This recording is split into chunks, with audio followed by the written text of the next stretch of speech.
You can get used to any power, eventually it becomes ordinary, and then you want more. Whether someone owns a 911 Carrera or Turbo, they'll eventually wish they bought the S version. Even then, they'll soon start dreaming about the Gran Turismo Sport or Gran Turismo 3. And the more powerful the 911 is, the more it can do at higher speeds, and the more emotionless it feels at lower speeds. I've always joked here that the 911 Turbo S is the most boring Porsche, with a perfect engine, a perfect drivetrain to the point of boredom, perfectly executing even the dumbest commands. And why am I talking about this in a video about the Cayman? Because with the top 911 you have to go to the track every day. In a 911 Turbo S you can do everything, and because of that you don't feel as much. How long can you keep driving in the Matrix where you're immortal? Here's the way out of the Matrix. Tari, here is Cayman Gran Turismo 4.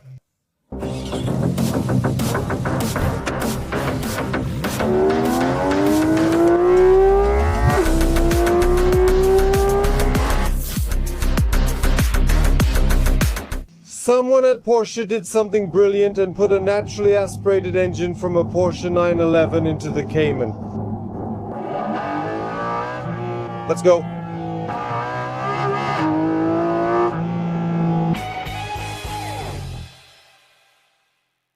All of this is loud, hard, uncompromising, but also tight, light, and very obedient. But the most important thing about this car is that it gives you all these emotions no matter the speed, and that feeling of unity with the car. It's available both when I'm driving fast on the expressway and when I'm slowly rolling through the city. And that's because it has such uncompromisingly stiff suspension, and because every slightest movement of my right foot changes the tone of this engine. Listen.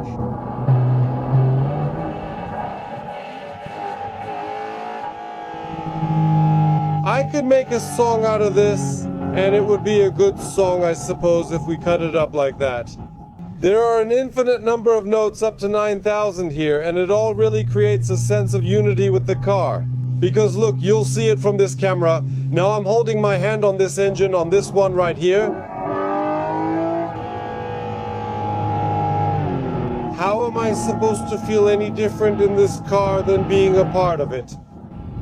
I just said that it's nice music, but it's not dependent on the revolutions per minute, it's dependent on the load of this engine. At 5,000 it can sound like this or this. 4,000 and so are these. This is 6,000 and so is this. This is 8,000, that was 8,000.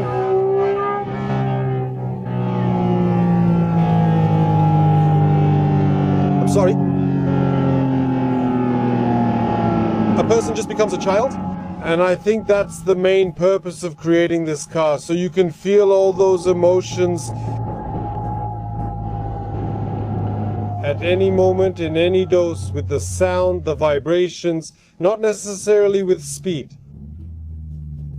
That's the best thing about this car. It can drive really calmly and still give you that wow feeling. And you can see 8,000 on 1C2. Who's going to stop us?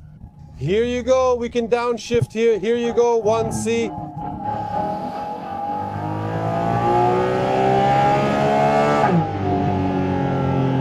Let's remind ourselves what we're dealing with here.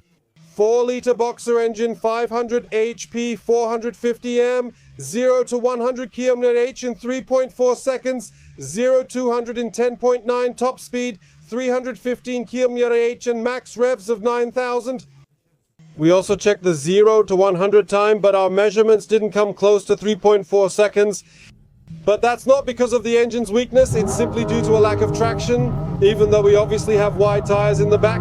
Semi-slicks that have already seen your SLS on the ring, because these are cars that have just come back fresh from the track. But after multiple attempts, I was getting results from 3.9, I think, up to even over 6 seconds. Every time the engine did what it could, but unfortunately the rear axle kept losing traction. I think that the best result, which unfortunately also involves struggling with the start and with traction, if we could improve it and somehow start without slipping, we could easily get close to the result declared by the manufacturer. However, unfortunately, rear-wheel drive, 500 horsepower and starting from a standstill with launch control are very demanding conditions for the tires. And these have literally seen their best days already.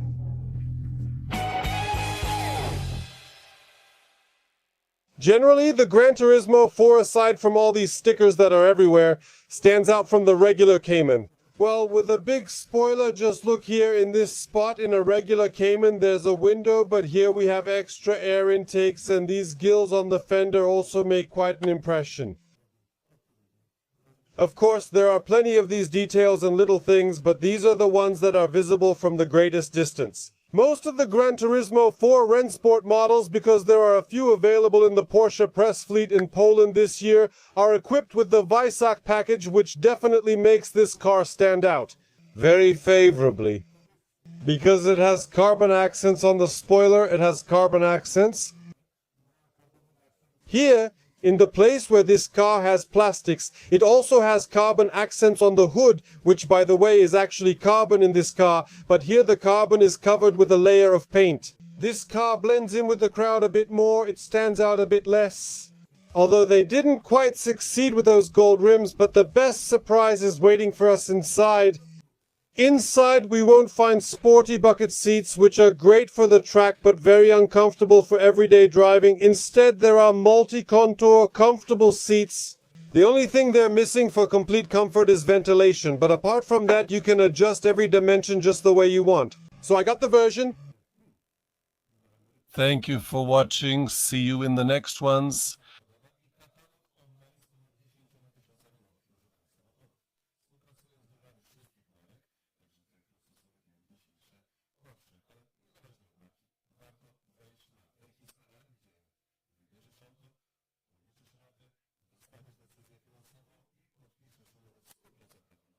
Unless you prefer a traditional conversation. In that case, an advisor will also help. You'll find the link to wedges.pl in the description for this video. You're welcome. Warmly. The only real sign that actually tells me we're sitting in a car with truly sporty ambitions is this door handle. Or rather, the lack of a handle, just a strap. Every time I leave, I wonder why I bothered saving those 5 grams. Alright, maybe let's also add the embroidered Gran Turismo 4 Rennsport on the headrests. And that's basically it. Everything else is just a luxury car. Leather stitching, foam under the leather, nice rubberized Racetex materials, beautifully finished door pockets, and the small compartments are also nicely finished. Even here, listen, on the inside, on the inner side as well. Someone must have thought there weren't enough compartments, so they added this handy net, which is extremely useful.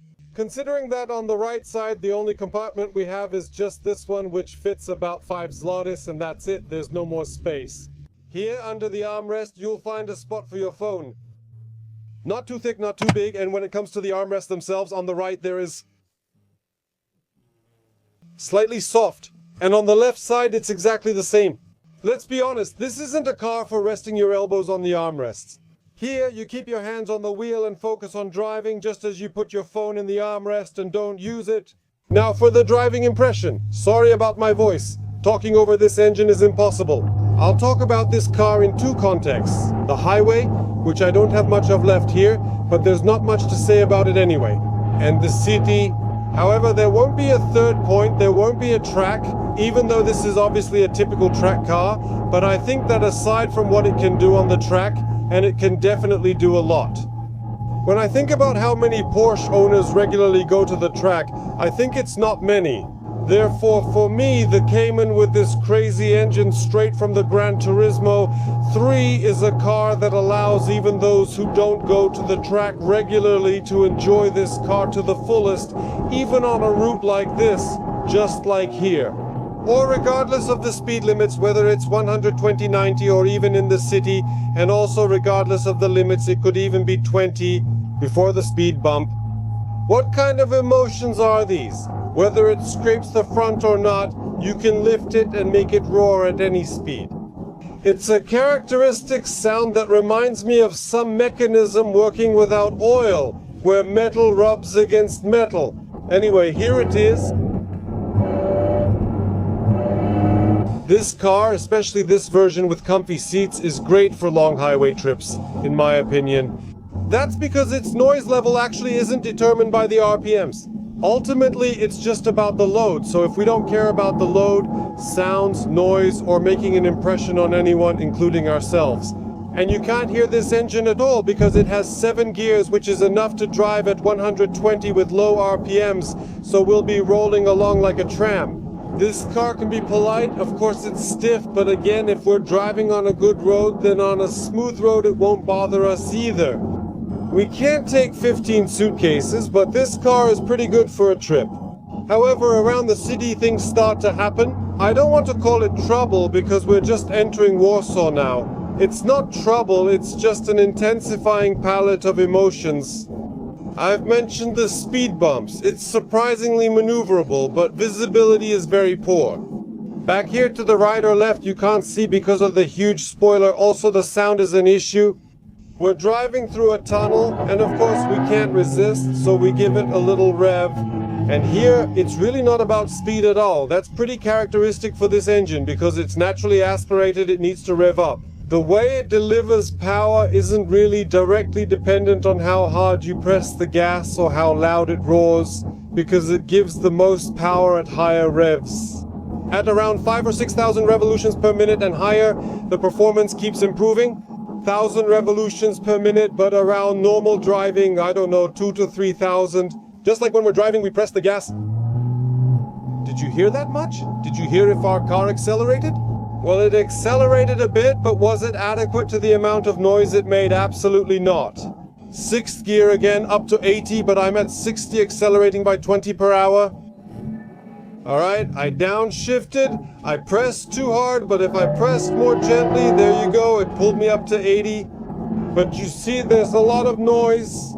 However, acceleration really depends on the current revolutions per minute range, because if the revolutions per minute isn't high, there won't be much acceleration either. You have to consider that, but it's good because you don't need to exceed the speed limit to feel fast. I don't mean to scare everyone just to listen to the engine sound, I just like it. The next thing is temperature. I just happened to get this car during a week when, for the 3rd day in a row, we've had over 25 degrees. Now imagine leaving this car out in the sun after a more intense drive with a hot heated engine. Here, it's right here. When we stop the car and turn off the engine, the ventilation will stop. This car is being flooded with a wave of heat from the engine inside. And even if we leave this car in an underground garage like this, which seems like a cold underground garage, I get in, and for example, an hour after leaving the car, I get in and inside it's like an oven. To sum up, the best thing I found in this car is the range of speeds at which this car gives you full power. That range is complete. In the 911, you have to go to the track to feel it from A to Z in this car. In the Cayman Gran Turismo 4 Rennsport, you don't have to go to the track because this car is the track, and that's what's key about this car. And now, how much does all of this cost? The base price of the Gran Turismo 4 Rennsport is 823,000 Polish zloty, and then we can buy more and more power. We'll easily go over $1 million, but regardless of whether we stick with the base version or go all the way to the top, the price will always match the emotions. That I guarantee you. The Gran Turismo 4 Rennsport is a Porsche that instead of chasing more power, went for more emotion. The car is loud, stiff, uncompromising, and that's exactly why it gives you fun from the very first meter, not just on the track.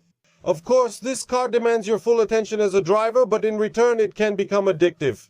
And although regardless of the equipment, comfort and practicality are just a dream, every kilometer in this car is pure adrenaline, and that's exactly what you're paying for. How much of that adrenaline you're able to handle again, of course, depends on you. But the average mileage of used Gran Turismo 4 Rennsport cars isn't usually very high. Thank you very much for watching this episode. Remember to subscribe and see you in the next videos. Bye.